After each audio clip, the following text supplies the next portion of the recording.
Hey guys, wanted to do a quick update video on some handle projects here. It's just real quick and easy. This here is my Jeff White spear point. Of course, it doesn't come with any kind of handle scales as it's just a spear point. It has some holes through it, lashing points essentially.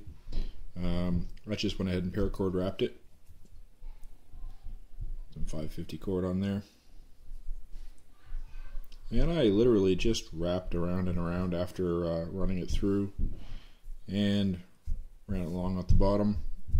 Won't come off of there, but my plan is to attach this kind of piggyback onto a survival knife on the outside of the sheath. Not obviously you're picturing a sheath on this thing, and then it'll have a little lanyard hanging out the bottom, so if I want to tug on it I can and get that out of there in a hurry. That's kind of cool. I like that finish. And I had mentioned before that I wanted to turn my Jeff White throwing knife into a heavy-duty survival blade, essentially a chopper, really. This thing is a little softer on the Rockwell scale, more comparable to an axe head. It's got some spring left in it. It's not overly hardened steel.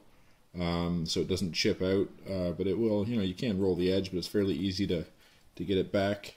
Of course, this was a throwing knife that had leather handle scales on it. And I went ahead and put on some zebra wood handles. As you can see, I reprofiled the whole handle section. It didn't have any contour, it was just flat on both sides.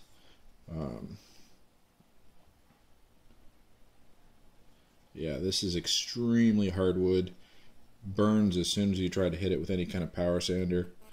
It's, yeah, I like it. It's really solid. It's on there with two-part epoxy and some stainless pins. This had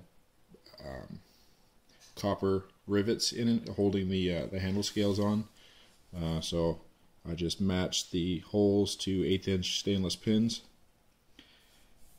And as you know, I am learning on making knives right now, kind of one step at a time. I wanted to do a decent finish on a handle scale project. By the way, this is just tongue oil that's seasoned that. It's really nice, really comfortable. But one thing I did learn when I was doing this was not to cut my pins too long, or at least try to keep them cool when you're grinding them off. Because as you can see, that one burnt pretty good.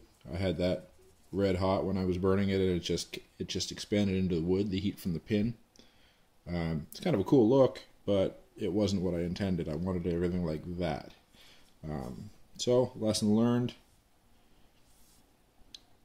I got it better once I got to the end of it, but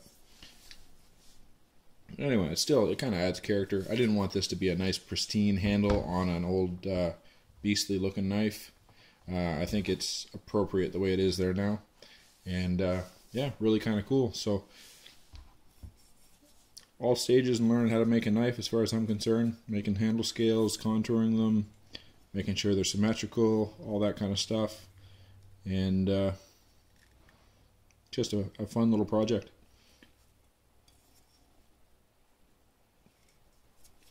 Anyway, yeah, go ahead and hit that like button, guys. Subscribe.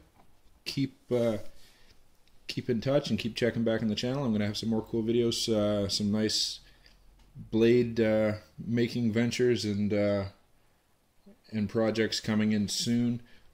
Just a little preview. I made a sheepsfoot blade. It's not done. It's just kind of a prototype. I've ordered the steel for this. This is just mystery steel. This used to be a pub table, the top of the mounting bracket that you'd bolt a tabletop to in a pub or a bar.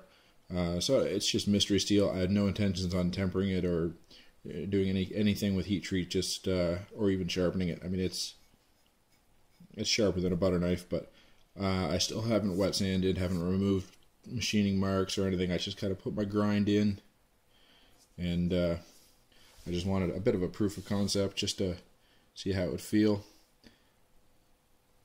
But yeah, so I've already ordered steel for this. I'm going to make the real thing with a good finish to it here shortly. So yeah, stay in touch, and we'll be back to you soon with another video. Thanks.